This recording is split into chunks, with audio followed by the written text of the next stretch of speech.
আসসালামু আলাইকুম রহমতুল্লাহ। সুপ্রিয় দর্শকবৃন্দ, আশা করি মহান আল্লাহ রব্বুল আলমিনের দয়ায় আপনারা সবাই সুস্থ আছেন। প্রিয় দর্শকবৃন্দ, আজকে আমরা আলোচনা করব যুক্তরাষ্ট্রের লস অ্যাঞ্জেলেসের দাবানল সম্পর্কে।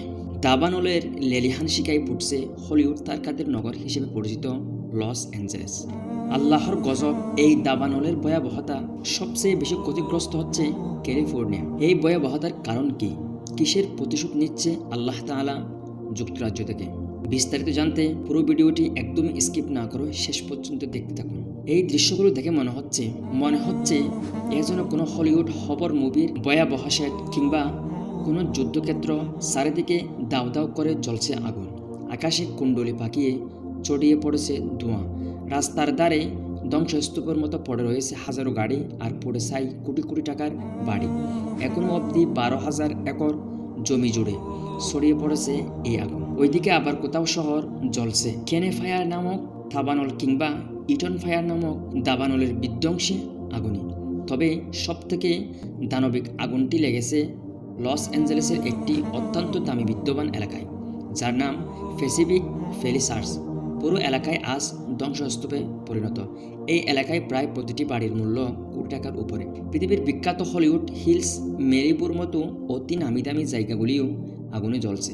সাধারণ মানুষ থেকে শুরু করে হলিউডের নামি দামি তারকারা প্রায় সবাই আজ এই বিধ্বংসী আগুনে সর্বহারা। গড়ছাড়া হচ্ছেন হাজার হাজার মানুষ। তবে এই বিধ্বংসী আগুন সাধারণ মানুষের কাছে কিসের প্রশ্ন চিহ্ন তুলেছে? আসলে আল্লাহ তাআলা নারাজ হলে সত্যি মানুষের কিছুই করার থাকে না। 2023 সালে ইসরায়েল বিমান হামলায় নিহত হওয়া এক চিকিৎসকের লিখে যাওয়া শেষ বার্তাটুকু পড়তে গিয়ে জাতিসংঘে কান্নায় ভেঙে পড়েছিলেন ফিলিস্তিনি রাষ্ট্রদূত রিয়াদ মনসুর, যে কান্না আরও একবার কাঁপিয়ে দিয়েছিল সারা বিশ্বকে। হৃদয় বিদারক 2023 সালের অক্টোবরে গাজায় হামলা শুরু করে ইসরায়েল।